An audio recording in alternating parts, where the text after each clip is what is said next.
Welcome everyone to the Hogs Media Podcast. Big week in Hog sports so far. I'm Garen, back with Joshua Moline, how's it going? and big time news coming out of Hog Networks yesterday. Bobby Petrino making his triumphant return to the Hogs. Let's go. We've talked a lot about how we needed a good OC to at least bring confidence with Sam Pittman coming back. What are your thoughts about bringing back Petrino?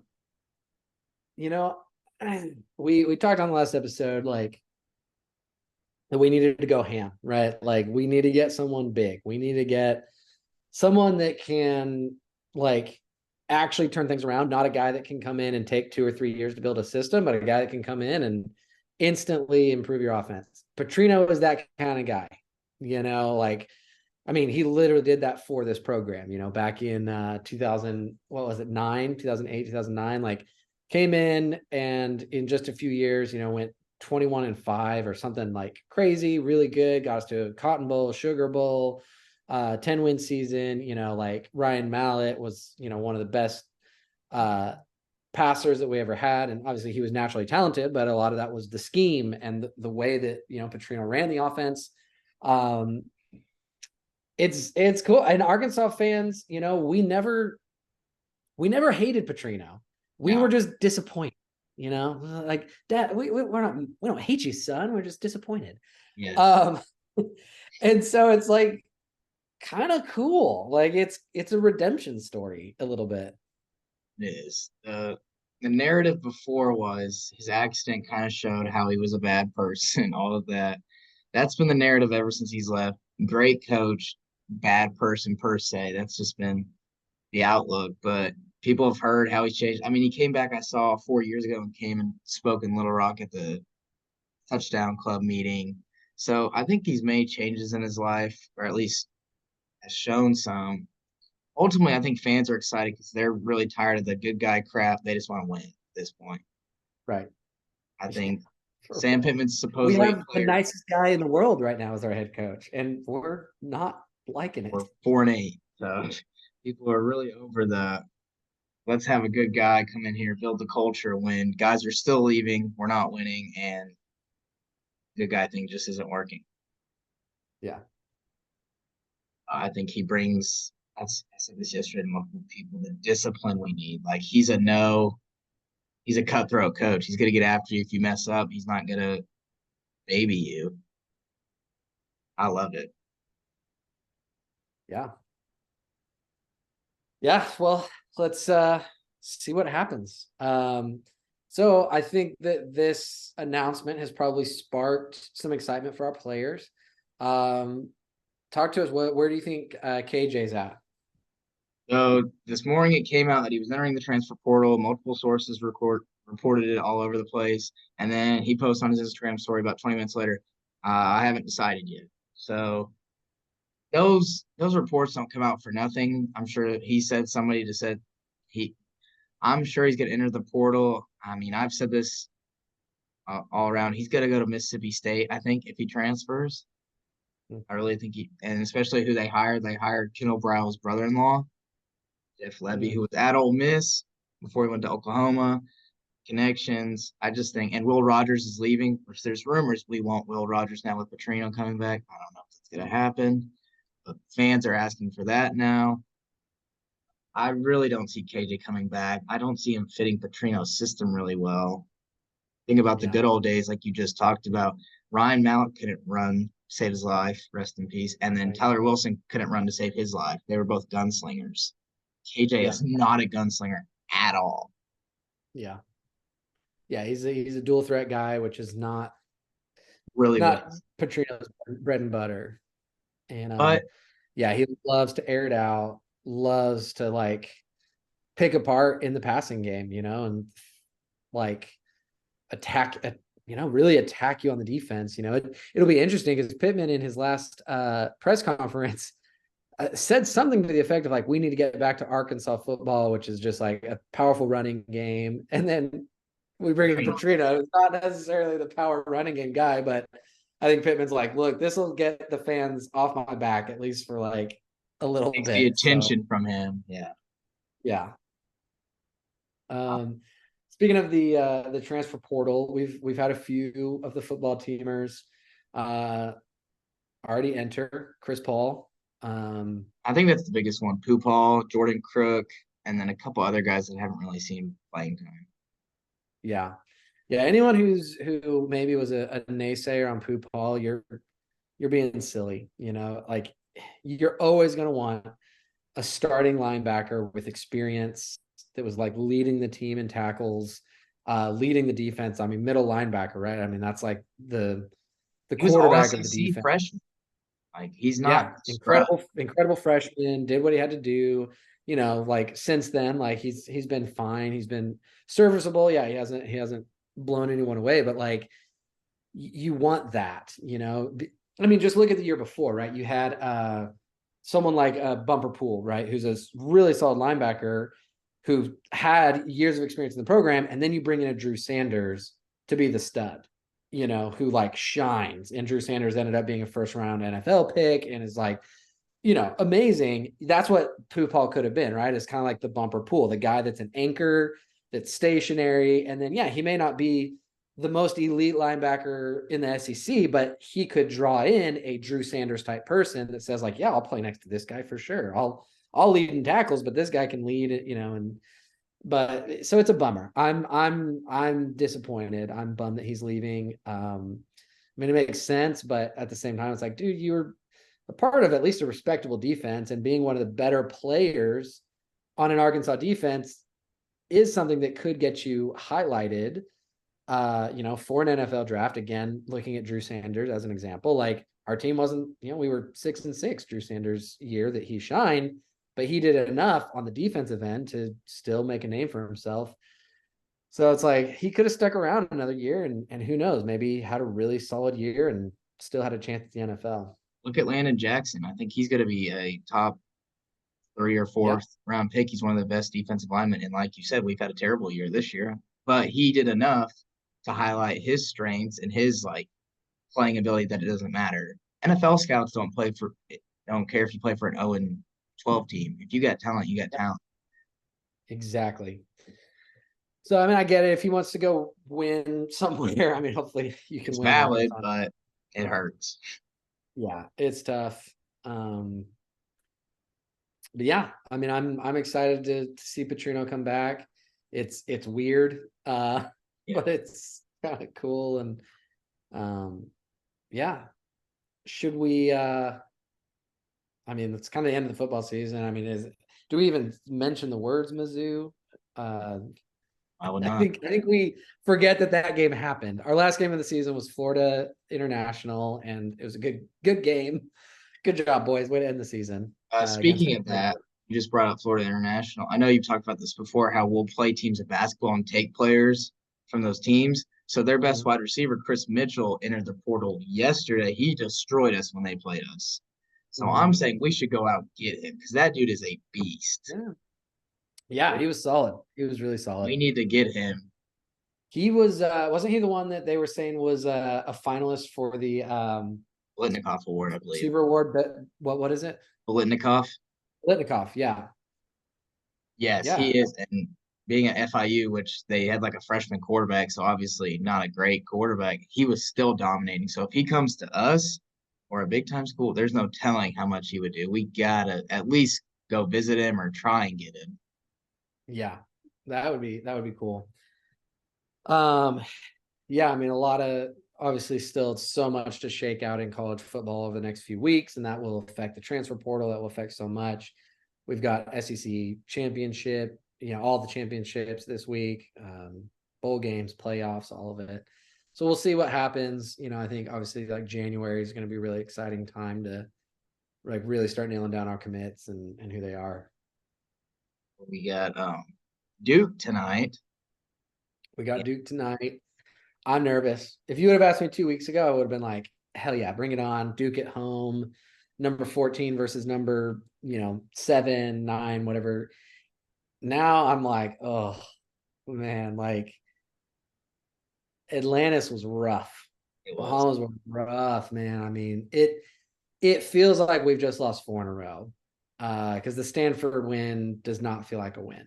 We should have destroyed them, and they double overtime. I mean, we should have. Yeah, I mean, Ramon so it's Mark like is a dude, though. I'm just gonna put that out. He is that guy. But he's that we guy. haven't heard anything if he's playing. They haven't said a word. I haven't seen anything all day. I don't think he's going to play. I listened to the Eric Musselman show. I did see a report, I think, on Sports Illustrated as well that said he was going to be out. I don't know what their Uh, sources were, but that was last night that he was going to be out. But I mean, on the Eric Musselman show on Monday night, um, he said that like he didn't practice that day and that he wasn't even going to let him practice on Tuesday. Um, and he was in a wheelchair on Saturday. So like luckily the MRIs came back, in his favor. There's no permanent damage. There's nothing, like visibly broken or destroyed, so it's probably they haven't said what the official injury is, but if we were to speculate like a it bone was his bruise, back. the Something like back, yeah, it's in his back. But yeah, it could just be like a maybe a vertebrae misalignment that needs a few weeks of chiropractic treatment. Could be a bone bruise, could could be be something spasms like for all we know because spasm. trying to play basketball with back spasms is not fun. Anything Yeah, back related, it's tough to shoot, it's tough to go rebound, it's tough to do anything if something's yeah, jacked up in your back. that's so true. Yeah, could be a tailbone, like who Anything. knows? Could be anything, but at least it's not a career ender. I don't think it's a season ender even. I think at the very least we'll probably see him back by January, if not sooner. Oh no, I Um, think he'll be back next week. We have a yeah, big could break after tonight's game. I don't think we play till Monday. right. Don't play till Monday, and then we don't play until the following Saturday, I think. So it's like a 4-day break and then a 5-day break. So I think we it's play a scrub team Monday, so if he doesn't play tonight, I would just let him sit out that Monday night game. Which yeah. I mean, no game's a guarantee we saw with UNCG, but Yeah, that's true.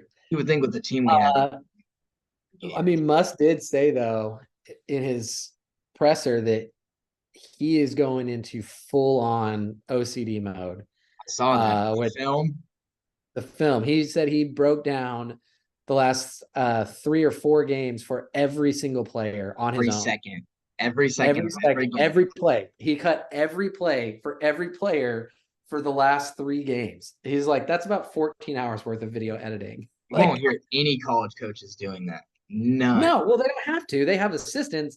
But when your team is struggling this bad, I just know I can relate with Musselman on the business side of things, where it's like you try to delegate, you try to hand it off, you try to, as a leader, right? You try to trust your people that you hire. You can only go And so I'm not far. the problem is his coaches. Obviously, the problem is the players. But like now it's like as a CEO, when things are falling apart and sales are down and marketing's not working, you got to just get in there like, I'm suddenly not going to be CEO anymore. I'm going to be a web designer and I'm going to like fix the like conversion rate and I'm going to fix the website and the bounce rate and like all of that.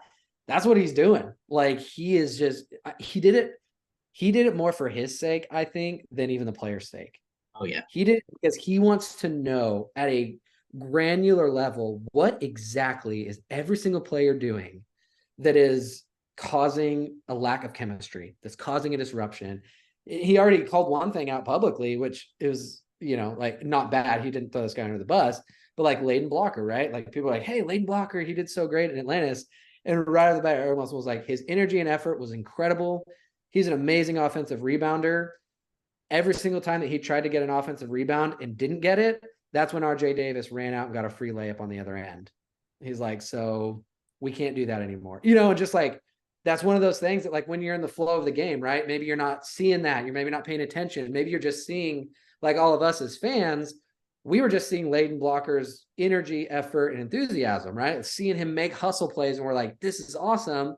And in the moment, right, as the head coach, you're probably going like, dude, this guy's getting loose balls and fighting for everything. But when you go into the film room, suddenly you go, oh crap, that's happening. Like this is the consequence of the times that he didn't get the loose ball, that he didn't get the thing. We gave up probably like 9 points to RJ Davis because he was darting for offensive rebounds, and so it's like Musselman's already just like It's a labyrinth. communication thing too.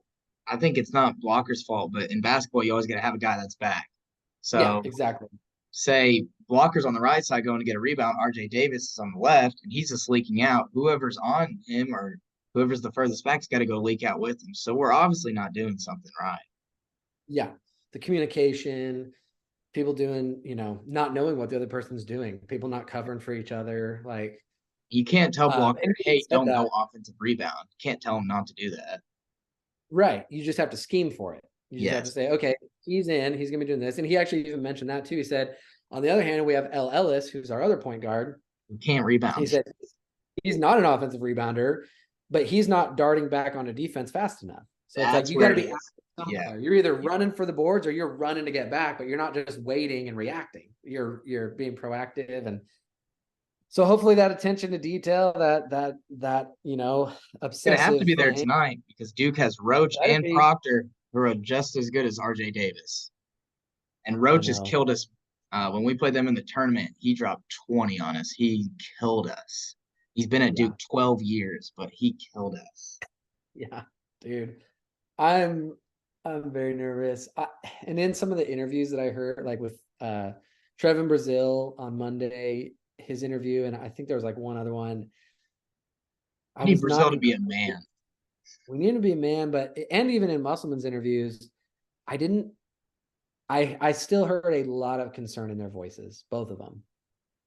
I was like, "Hey, how are you feeling?" And they're like, "Well, it's gonna be a See, that's matchup." not the mindset you need, I know, especially I know. Brazil. Coach Musk can be like that because he's the coach. But Brazil's going to be like, we're going to play our butts off and we're going to give them a fight. We'll see Yeah, how it goes. Not, oh, well, this isn't it.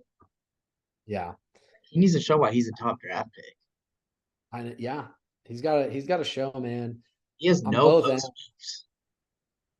No, dude, it's like learn from Jalen Graham, man. Do Like let him something. Like he sit catches it there. on the wing and he just like two dribbles to the right, pass off. He can't. He has no get to the basket moves. Nothing unless he's dunking or shooting a Right. contested three. Nothing. Yeah. I have been thinking a lot about our team. You're kind of touching on it there. Our team chemistry, especially on offense, like why it feels funky. So for our listeners, for all few of you out there, I'm going to do a little basketball lesson and apply it to our team. So in basketball, I believe there are 5 types of scorers on any given team. All right.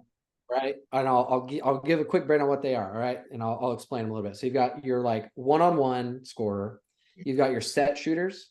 You've got your get open without the ball guys / like cutters. You've got your pick apart facilitators, and you've got your back to the basket scorers. So we're going to break those down. One-on-one scorers. Those are the guys, hand me the ball, clear out, and let me go one-on-one with this guy. I'm either going to do a 6 step back shot. I'm going to beat him to the basket. I'm going to drive and do a step back, do a fadeaway. This is Russell Westbrook to a T, right? Westbrook could beat anyone one-on-one. But is he a great three-point shooter? No, he's horrible. People make fun of his three-point shooting all the time. Is he Go like for ISOs from Russ. he wants ISOs? That's your one-on-one guy. Clear out, let him go to work. Next, your set shooters, right? This is pretty obvious. This is like your JJ Riddicks, your Kyle Korvers, your Peja Stojakovic's. Usually in the NBA, it's your white guys.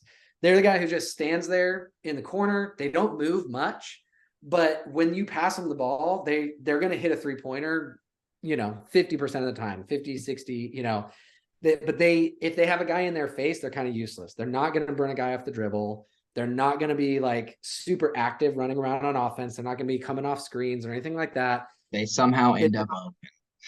Yeah, they just end up open because a guy like Russell Westbrook is drawing the D and gets a Driving kick out. kick. Yeah, and they'll hit the set shot. Next, kind of the in between of those is what I call the cutter or the get open without the ball guy. The king of that is Steph Curry, right? I mean, when you watch him play offense, he's running and Constantly zigzagging and moving. doing circles and doing circles. And when he gets the ball, like he's not wide open, but he finds a way to get just enough separation, right? And he can maybe be, he's not necessarily going to beat you off the dribble a ton, but he'll find a way to get open and He's then he'll get the creative. ball, catch it, and create and shoot. Obviously the kind of bigger man version of this is the cutter, right? The slasher, the guy that's getting the alley-oop lobs. They see their guy dribbling in the basket and they cut back door. The guy, what's his name? Adams Jr. at Kansas. Like he's really, really good at that. A guy we Not had a Adam. couple years ago, Adis Tony, was really good at that. Buddy's He would cut to Tony the was super basket, get great. layups constant. You're getting those exactly. Number 4, the next one is I'll do back to the basket. So this is like obviously you catch the ball and you just back a guy down. Big guy. You're big, and you can even be small. The guy on North Carolina, Ingram, he did this to us all night when we played him Ingram on killed us Friday. He was just back to the basket, just backing us down. Maybe he kicked it out. Maybe he got a nice little Kawhi bunny Leonard shot. type players. Why Leonard does that. Mid range. Dirk Nowitzki, Yeah, like Dirk's Dirk game is literally back him to the down. basket. Exactly. On our team, Jalen Graham can actually be a back to the he's a good back to the basket guy. He playing tonight? Have you heard I don't anything? think so. Coach said that he still has 0 updates on him. So that means nothing. Yeah. Final last one is the pick apart facilitators. This is the offensive mind that knows exactly how the defense is going to respond to them. And they just always make the perfect play. Exactly. It looks like a point guard, but it can also look like LeBron James, but like the way that they score is just by like methodically manipulating the defense. Like they know exactly what every single screen coverage is going to be. Anthony Black was actually really good at this for us last year, right? He was. Anytime there was a screen coverage, anytime there was anything, he just knew this is going to be the guy that's open, or I'm going to be open, or, like if he moves this way, I'm going to step back. If he moves this way, I'm going to dash. If he moves that way, I'm going to pass. It's just that like you find the right spot by just manipulating and picking apart the defense strategically and methodically. All right, so those are the 5 types.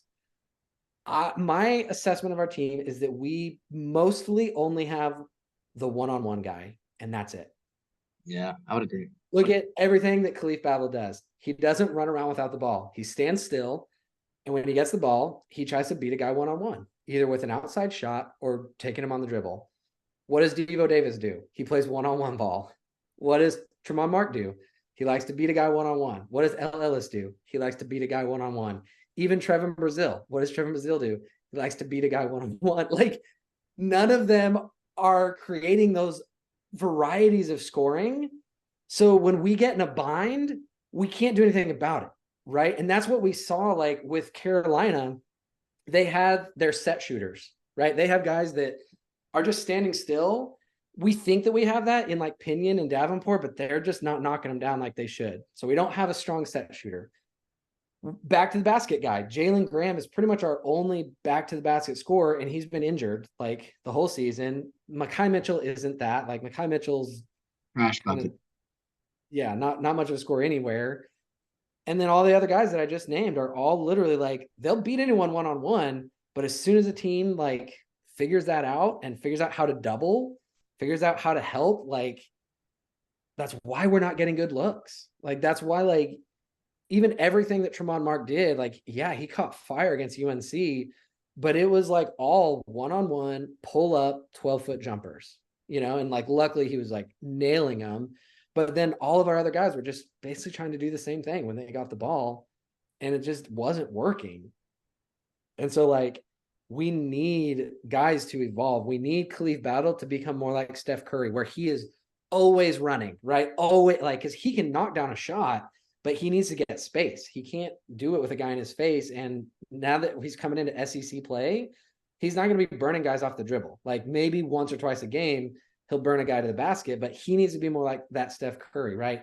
L. Ellis and Devo need to learn how to be that like Steve Nash, LeBron guy that like manipulates the defense, that figures out exactly where the open man's going to be and figures, Mekhi and Trevin Brazil, like you mentioned, they need to learn how to play with their back to the basket, to back a guy down, to slow him up, to use their footwork, to do a little fadeaway pop. Like there's so many varieties of scoring that we're just not doing. And it's creating a lack of chemistry, a lack of movement, and ultimately a lack of points. I would agree. All right, there it is. Sorry, I was thinking about it a lot in the shower last night about like, how can I assess what's really going on? There's my assessment. I could be wrong, but that's at least my observation. It's always a struggle to score when you're one-on-one. And I was saying this the other day or yesterday. We only stay with North Carolina because Tremont Mark decided to have the game of his lifetime. And he was still going one-on-one. If he doesn't hit those shots, we lose by 20-25 because no one else was scoring. I can't remember how much we scored, 70 or something like that. He had 35. Yeah. So take away 15 of his points, it's bad. Yeah. So if he doesn't play tonight, we're gonna have to have movement, shooters. There's gonna be something because Duke's not gonna just let us beat them 1-on-1. They have better athletes probably. Yeah. No, they've got incredible athletes. So you can't you can't count on the one-on-one. And the college game is different than the NBA game, right? In the NBA game, you can have like three of those one-on-one guys on the court at any given time because the court is so spread out, like defenders are playing a lot more one-on-one. Defenders are like pushing out to the three-point line a lot more. In college, defenses suck in a lot more because they're not as worried about three-point Mhm. shooters. And there's less of that like one-on-one dependency, right? There's a lot more like help defense, a lot more switching. And so, yeah, it, it just doesn't work quite the same as it does in the NBA. But it'll be interesting to see, even if we lose tonight, do we give a good effort? Do we keep it close? How do we play? Because we can play really good and still lose tonight. I think everyone's just looking for, do we look better than Battle for Atlantis, and do we have a chance? The down part is we're going to be 4-4. So we look like a mediocre team, but it's just we've played solid opponents and we're just figuring it out still. Yeah, it's true. Technically, we only have one bad loss. Yeah. I want to categorize Memphis. They were pretty good. Yeah, Memphis is a good. I mean, they're going to be in the top 25 by Yeah. the start of next week if they win their games this week. They're a tournament team. They're top two in their conference. Yeah. It's like them and they're in there with FAU, right? Or um, FAU that's with Memphis now. I don't know how the conference alignment changed for basketball. Yeah. But anyway, Memphis is like Memphis is coming projected to be top one, two, or three in their conference. So that's and then North Carolina, like they're North Carolina. returning the two most experienced players in college basketball with RJ and Armando. Both of those guys have been on the court for 4 and 5 years, went to a national championship, like have played it all over the ACC, So like that's not a bad loss. And then Duke, obviously, if we lose to Duke, that's not a bad loss. But it's painful when you saw this team beat Purdue at home and thought, okay, like this could be like a 26-5 team. This could be a 27-4 team, like our SEC conference schedule is like lining up pretty nicely, like obviously the teams that we play twice, we didn't get a great draw there, A&M and Kentucky and Mizzou all twice. That's rough.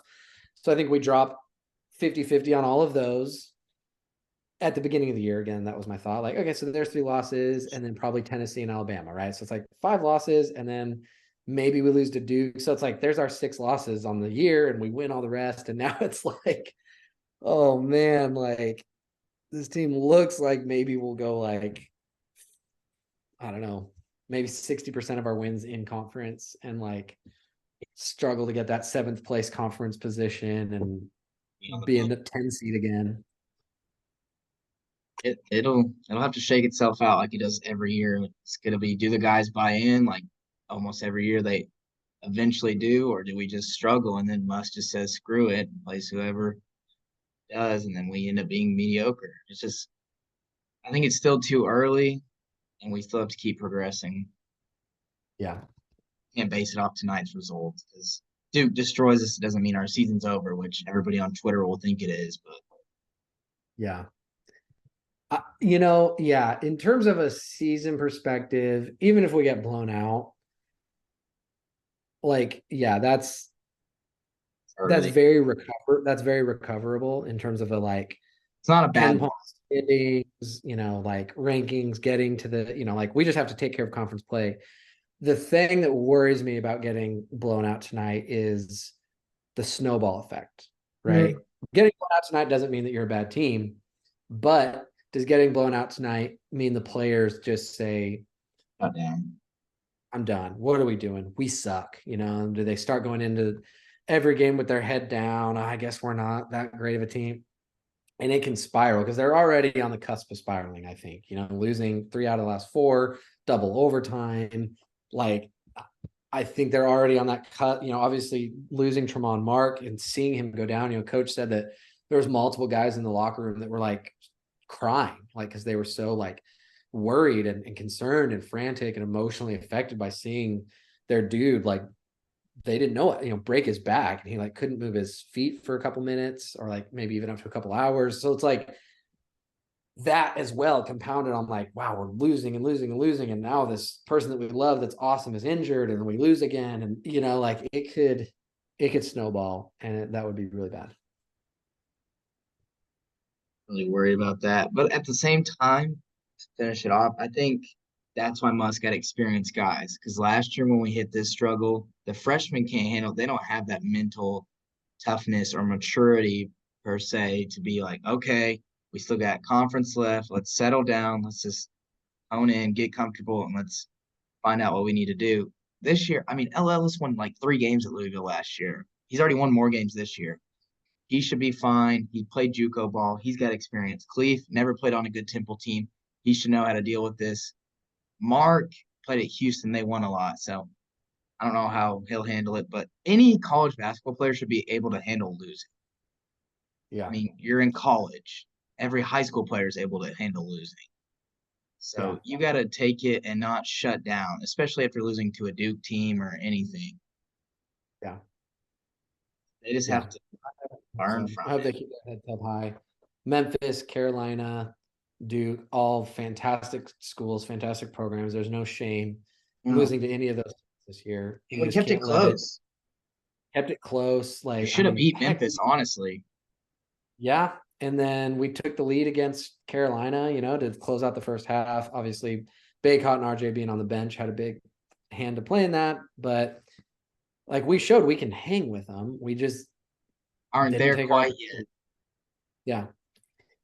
Yeah.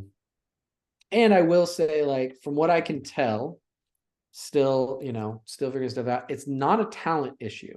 No. Like I said, going back to that one, any one of our guys could beat any other guy in the NCAA one-on-one, which is actually a great thing to have. So it's not a matter of skill, like, oh, we have a bunch of guys that can't shoot and can't dribble and can't get to the basket. Actually, we do. We have a bunch of dudes that actually can score. So that's actually way better than a team who's like incredible at passing, but they're just not scorers. I would rather, if you're going to have a problem, obviously you would rather it be the best of both worlds. But if you're going to have a problem, I'd rather lean towards like super talented. They just got to figure out how to work together.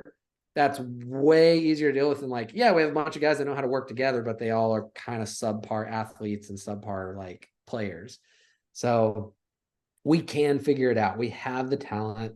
We've seen that like when these guys like catch it in rhythm, they can knock down outside shots. I mean, our first 4 or 5 games, we were averaging 42% from 3-point land on a lot of shots and averaging, over 50% field goals. So it's like we have the ability. We're getting the free throw line a lot. We just got to figure each other out. And maybe tonight that starts. Hopefully so. We shall Yeah. see. And I think that's all we got for you guys today. Yeah, thanks for listening in, and we'll be back after the Duke game. Latest edition of the Hogs Media Podcast.